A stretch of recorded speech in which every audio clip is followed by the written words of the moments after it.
Hello, how's everyone doing? My name is Luke Moore. This is my first virtual curriculum night, so a little different. But I'm just going to try to take you through my classroom, tell you a little bit about myself, and hopefully answer any questions that you might have about what's going on with your son or daughter in biology this year. So first, a little bit about me. My name is Luke Moore. Already said that. I've been teaching for 16 years. I spent 2 years at London High School, 12 years at Big Walnut High School, just down the road. And this is my second year here. Um, I am an integrated science major, which means I've taught lots of different types of science in my life and am licensed to do that. But this year I'm just doing biology and anatomy and physiology. Love teaching, love being around the students and doing everything I can to help them. And I love science. Science is just such a fun subject to teach. So, really looking forward to this biology class this year and working with your students throughout the year. So, I'm just going to take you through my screen here. You can see a lot of different things on my screen. I'm going to show you a lot of stuff that I've shown to your sons or daughters in class and that they have already. And then I'll take you through my Schoology page and um, get you some contact information. We'll go from there. So first of all, let me pull up I call it my syllabus, although syllabus course of studies. So this is what you're looking at on the screen. It says Mr. Moore's Biology Classroom Expectations and Course of Study. Basically on this page, and they got this in class, we went over it with the students. You just see, I guess we'll call them rules, but really more expectations for how we act. We want our students to act in class and when they come in here. And you can read through that. I'm not going to read that whole thing for you. A couple of things that your son or daughter will need. Number one, we're really focusing on BYOD or bring your own device this year. If they do have a Chromebook or a laptop that they can bring on a daily basis, um, that'd be good because we're going to do a lot of stuff electronically and try to reduce the amount of exchange of papers. Not that they won't get paper copies of things. We just want to exchange them a lot, passing them back and forth or taking them home and bringing them back in. Okay. They're going to need a 3-ring binder for this class, a 2-inch 3-ring binder and tab separators. A big focus of mine in my classes is talking about organization. I think organization is a very big part of being successful in basically anything that you do, especially your schooling. So we're going to talk about that a lot throughout the year, and I'm going to help your students find a way to do that.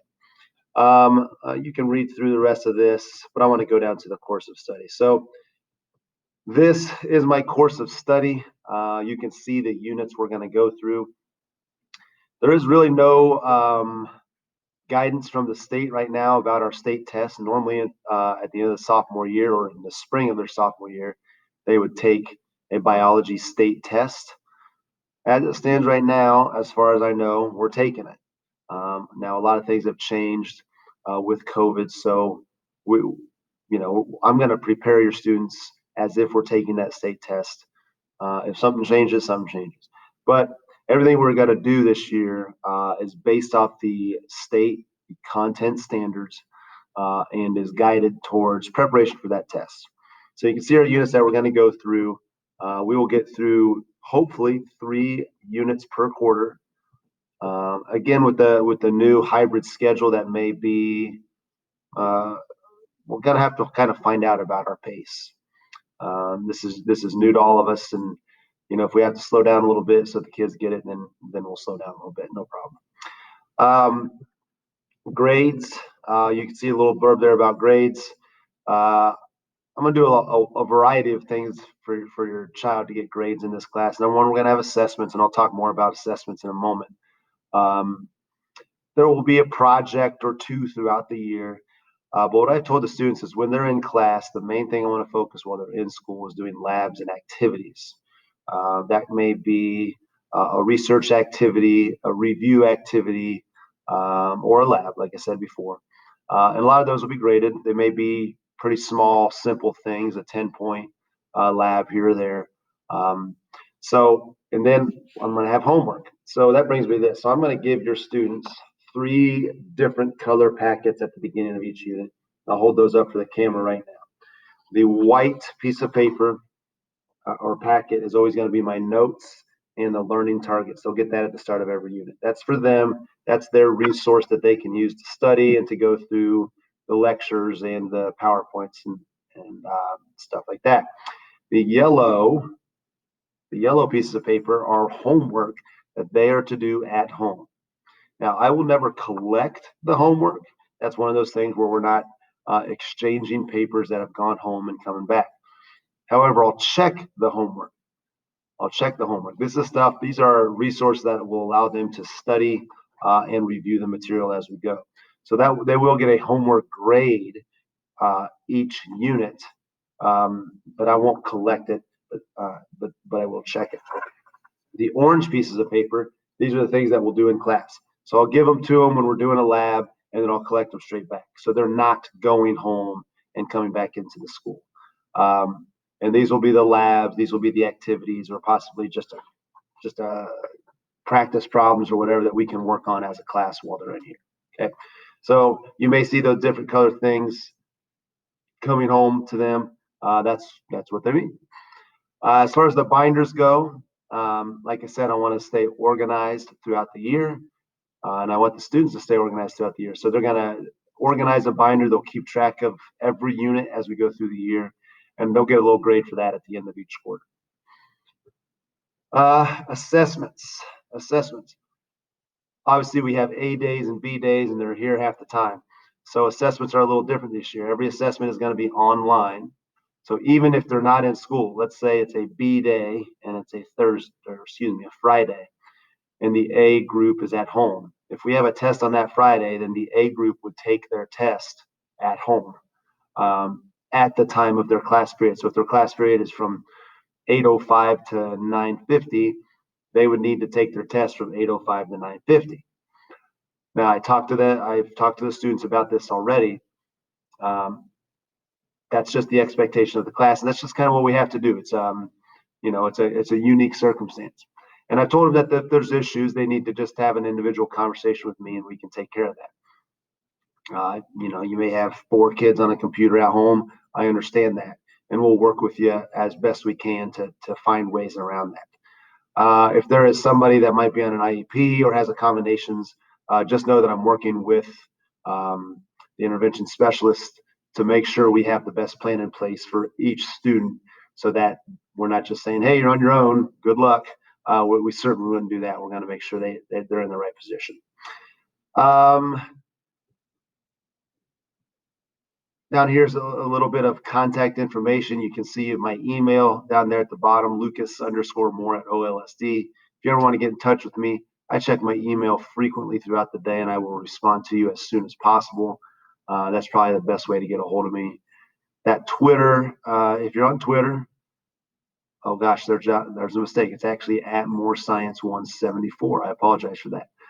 So if you want to do that, and then Schoology is like the central hub where the kids and you can see all my information. So that being said, let's go to the Schoology page and let's just take a look through here. Really not a lot yet, right? And you may see a lot of teachers that have a lot fancier things than I do, but I will post everything within the units that we're doing. So we're on our first unit, Intro to Biology, and then I'll always put the current unit next to the top. I'll always keep this at the very top, General Information and Forms. Here you can find the syllabus. You can get to know a little bit about me. I have a calendar here that you can follow along. A lot of things there. But if I go back to my first unit, Intro to Biology, there's 2 things there. There will be 3. The first one is our HyperDoc, and I'm going to show you that in a moment. The second one is, it says Got Questions. The expectation is that students watch the lectures while they're at home. We've preached to them that their home time is not a day off, but it's a day that they're doing at-home learning. So if they're watching a video lecture and they have a question, they go to this little link right here, and they can post a question on there, and I'll answer it as soon as possible. There will be a third folder posted on there that will say assessments, and that's where I'll put the tests for the students to take in class. Now back to this HyperDoc. This is what I'm going to use throughout each unit. And this is a personal story. My first and third grade kids are doing virtual schooling, and their teachers have given us numerous links to follow and apps, and it's really overwhelming. So I decided to do a hyperdoc where I put everything onto one page and I put dates on it. So if you go through here, this is all our whole first unit. The first unit is scheduled to end on September 18th. So students can go through here and they can watch the videos for those days. And then after each video, there may say something, hey, watch the graphing practice or do the graphing practice worksheet. So if they watch this video on September 8th, then they could do this worksheet on the back to practice what they were just looking at. I have told the students the expectation is that they watch the videos for that day prior to class. And let me explain that. If an A student, trying to get my groups right, let's say they're not going to be here till September 9th. The expectation is before they come to class September 9th is that they watch the videos for September 8th and 9th before they come to class. And then in class, I will always review the videos. I will take questions on the videos, and then we'll get into our activities that enhance what was on those videos. Okay. So I have all my lectures posted there. They could watch them all at the beginning of the unit, or they could just go day by day. It's completely up to them, but the expectation is that they're watching those videos, and they can always go back to them and review them as we go. I guess the last thing I would want to add or to tell you guys is that the school and myself, obviously, have put a lot of precautions into making sure that we're safe. Every period, we're cleaning our rooms and we're cleaning and disinfecting our desks. Every time a student comes into my room, they disinfect their hands. Every time they go out, they disinfect their hands. We have everybody socially distanced. Our desks are 6 feet apart. If it might be crowded, we have things or barriers between them so that they're not in contact with each other. So we've taken every precaution possible to make sure that students are going to remain safe the entire year. So I'm really looking forward to it. I think it's going to be a great year. And hopefully, sooner rather than later, we can just get back to normal school. If you have any questions at any time, please don't hesitate to ask. And again, I sent this sheet home with your students already, but there's my email right there on the bottom of this screen. And I'll actually scroll up a little bit.